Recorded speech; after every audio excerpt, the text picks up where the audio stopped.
You are listening to the Coach Sam Show as a part of the Gridiron series. Today, what I want to do, I want to speak to a couple different groups of people.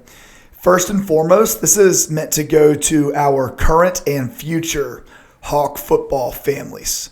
Secondly, it's going to people in our community that want to understand what it could look like to be a part of a program like ours, but what football can teach your sons as they go into football and why we think it's really valuable beyond just the field. And then lastly, this is also going to be sent to business leaders. For this reason, culture matters. It's something that people talk about that not a lot of people know exactly how to architect and how to get that culture to be lived out and get it off of the wall and into practice. Okay, so today is going to be an episode about our culture at Hanover, and why we believe it matters.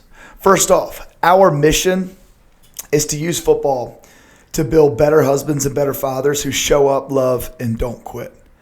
Here's the reason. If we want to impact the community, we believe it's got to start through homes. It's got to start through dads showing up, loving, and not quitting. And if we can use football to teach lessons that translate into that, we think everything else can fall into place. Most of our players will not go play Division I football. Most of our players will not even go play college football. When you look at a team of about 80, right, maybe of that team of 80, maybe 20 end up playing college football. Maybe there's 5 per class, and maybe 1 per class goes and plays Division I football. But I would say 60 of those 80, if not more, end up having kids and end up being a dad one day. And 60 of those kids, 60 of those players end up being married at some point. And we want to talk about what it looks like to use football to win in the most important environment in your life. So what we want to do, we want to give them something compelling. Now, it's got to be compelling, honestly, first to these coaches. It's got to be compelling to these coaches because the coaches are the ones that have to embody this the most. So when I'm talking to coaches, I'm selling this vision of you are having an impact on not just these kids now, but these kids and their families for years to come. We want to use football to build better husbands and better fathers who show up, love, and don't quit. Now, that's not an easy thing to sell a high schooler who's 14 years old and they got a math test due on Friday and they have a crush on this girl in the other class. Like their mind is occupied with other things, but the more we can help them gain a bigger vision for their actions now actually affect their future and the way that they live out their future. If we can do that, then I think that's successful. Now, along the way, we really want to win a whole lot of games. We want to win a whole lot of games. And we have goals and visions for us winning championship games. That is true. But if our team wins state championships, but we fail in this area, we've gone wrong. Okay? So that's our mission. Better husbands and better fathers who show up even when it's difficult, who love, and we talk about agape, unconditional, pre-decided, no matter the cost, love. And don't quit. Don't throw in the towel when things get hard. God, there's so many things that we could do as dads that are wrong, husbands that are wrong, and we are going to mess it up. But if we do these things, man, we got a shot. Right? All right. Now, we have our mission. We have that mission right there. That's what we want to do, okay? But then we have these values that all of our players memorize. All of our players have to know, and they got to know the answers to the questions and the calls and responses that we have that stem out of these values. Our values spell out CHIP: communication, honor, integrity, and perseverance. Honor is our most central value. It drives everything else. All of the other values, communication, integrity, and perseverance, They come to life when they are framed through honor. They come to life. Those values are dead and they are selfish without honor. The way we define honor is we simply say honor means to treasure. And what we mean is to treasure you over me. Everything I do is for you. And isn't that the life we sign up for as a spouse and as a parent? Everything I do is for you. Okay? So honor, that's the central value. Then let's go into that communication one first. All right, communication. We ask the players, how do we communicate? They'll say verbally and non-verbally. We ask them how we communicate verbally, and they will say clear, confident, and with a purpose. We ask them how they will communicate non-verbally, and they say with great body language. All right, remember, honor brings these to life. So framed with the vision for you are greater than me. I treasure you over me. Well, the reason communication becomes important, the reason we should communicate clearly, confidently, and with a purpose is because you matter to me more than I matter to me. And my communication actually impacts you. And if I'm not looking you in the eyes, if I'm mumbling, then I'm not valuing you and you're not able to understand me. The way we communicate matters. It actually builds trust between you and me. It's really important that I communicate effectively and still learning to do this, still striving for this, that I communicate effectively with my wife, Lauren, and with my kids, with Caleb, Lucas, and Scarlett. I need to be able to do that. My body language has to be great. I got to have great body language. If I have a bad day at work and I come home and I'm all sad about it, well, it's not my kids' fault. It's not my wife's fault. And when they come and they embrace me when I walk in the door, and if I have bad body language and if I don't talk to them in a nice way, and if I'm not communicating with them effectively, well, man, I am bringing down my whole household. Communication matters. It matters. It matters. So in our program, we talk about artifacts of communication. And what we mean by that, evidence of us valuing communication. Simple things that we do. Every time I walk in the team meeting room, I shout, dap each other up, say I love you. And they're dapping each other up. They're giving each other hugs. They're saying I love you. And we're communicating from the beginning. I treasure you over me. Right when they walk in the building for our early morning workouts, when they open that door, they shout, let's go, as loud as they can. And we talk to them about how when we communicate verbally, it actually affects us internally. When we shout out, let's go, we're telling our body, I'm ready to be here. I'm ready to be fully present in the moment. And that's important. Our nonverbal communication, we can't have bad body language with shoulders slumped. We're telling people when we do that we don't care about other people. If people are sitting in the meeting like this and they're not looking at me, and they're saying, hey, I don't care about what you have to say. If a player's talking to me and I'm looking all around, I'm saying, I don't care about what you have to say. So our nonverbal communication, standing up straight, looking each other in the eyes. We talk about no hands on hips. We're communicating, I'm here for you and I'm ready to go. We don't sit down in the weight room. We dap each other up in between sets. We talk about beating the world record in hand touches. We always want to get as many high fives as we can. And we do all this because we are showing that we value communication. And again, honor amplifies. Honor brings communication to life. It's all framed from honor. All right, let's go to the next one. Integrity. I ask the players, what's integrity? They say doing what you say you are going to do. And when you make a mistake, you own up to it and do your best not to repeat it. Do your best not to repeat it. All right, first part, doing what you say you're going to do. That framed in light of honor, which is treasuring you over me. A lot of times we will say things in the moment that are ambitious and we mean them. For example, we will make great off-season goals after we are really upset about the way the previous season ended. And we will talk about how we will do all these different things to make ourselves a better player and better person going into the next year for our team. That's great. You're highly motivated in that moment because you have this sting of defeat. Well, what we are saying, you have to do what you said. When you made that statement, you have to follow through because you matter more than me. And when I tell my family I'm going to do something as best as I can, I got to go try to do that. And when you do that over time, you're building trust. You're building trust. And at the end of the day, we're going to play players that we trust can go make the play. So people that get on the field are the ones that we trust the most. Honestly, it's the way that I got on the field at Tech.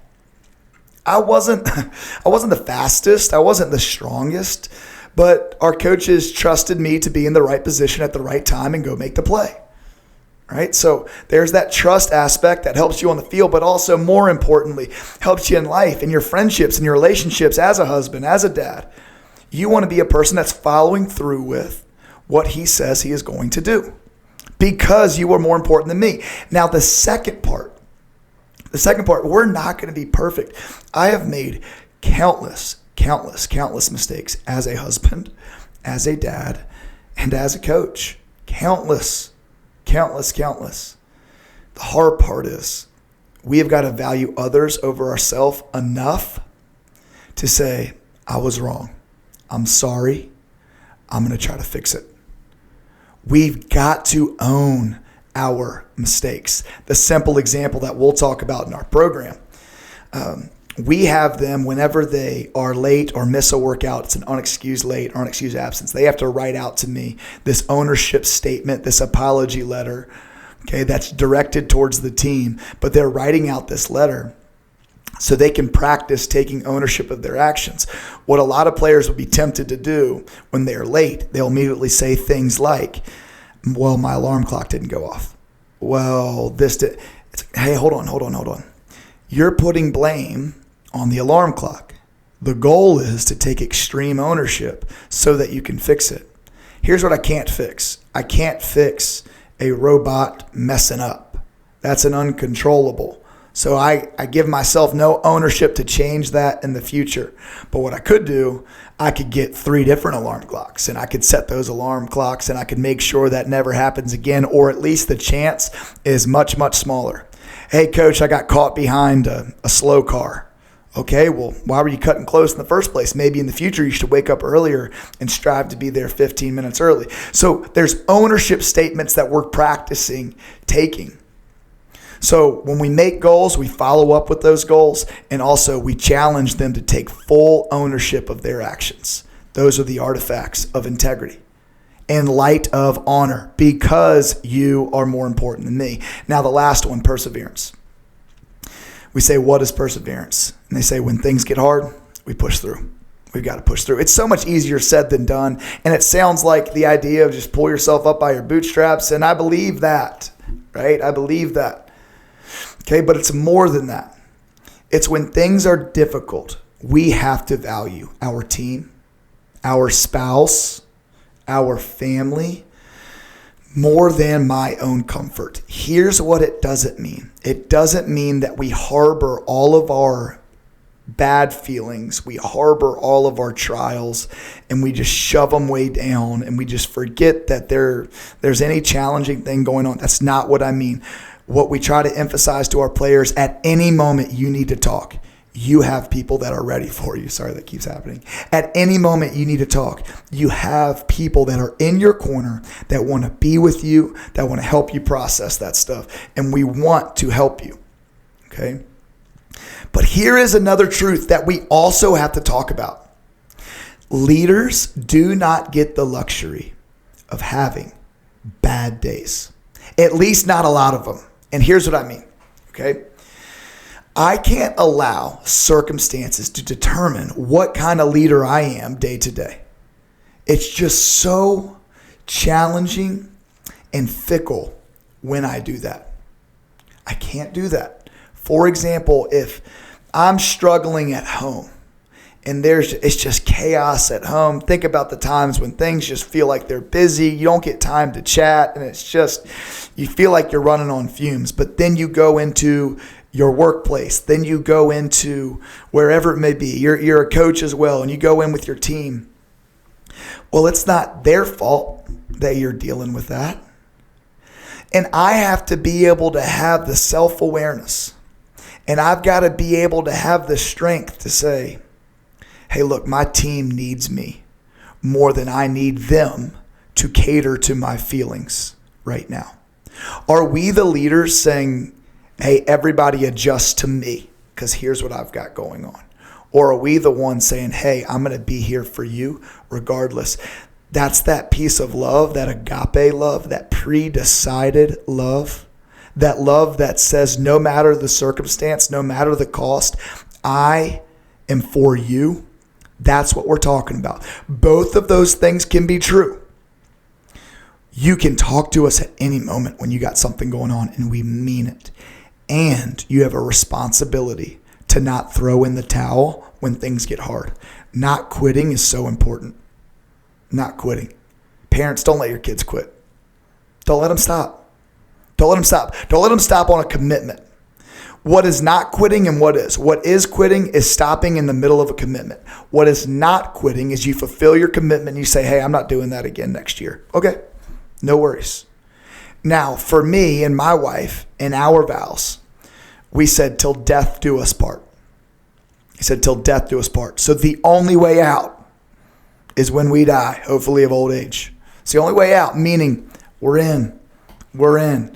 And the same promise is true for my kids. Hey, Caleb, Lucas, Scarlett, till death do us part, man. I'm going to choose it. I've pre-decided, no matter the cost, I'm in. I'm in. And we can't back out on that commitment. We can't back out till death do us part. In sickness and in health, in rich and in poor, till death do us part. I can't back out. And we've got to figure it out. Yeah, there's going to be times when we might need a third party to help us process that and break things up, but till death do us part. So the way that we practice this in our program, the way that we practice this is we are sticklers about little things. We're not just to the line, we're through the line. Okay? We are not coasting the last 5 yards of a sprint. We are sprinting through everything that we do. We have a high value and we have a high standard for finishing through drills and finishing through competitions. We have got to be able to finish, even when it's difficult. When our players are hurt, they're still showing up. They still have to show up. We've got to value others more than ourselves. When things get hard, we push through. It doesn't mean we push down. It doesn't mean that we suppress. It doesn't mean that we're not honest. It doesn't mean that we put on a fake show. We can be honest where we're at and still value others over ourselves. Both can be true. This is the vision for our program. I did not talk about X's and O's. I did not talk about how we want to be great, and we do want to be great in those categories. But this is the heartbeat behind everything. This is why we pursue excellence. We talk about it with our coaches all the time. We talk about it as coaches. We have to be successful on the field. We want to be successful on the field. And the reason we have to be, because everything that I just said means nothing if we don't do that well. It means nothing. We lose a voice if we are an 0-10 team year after year after year, but we value the right things.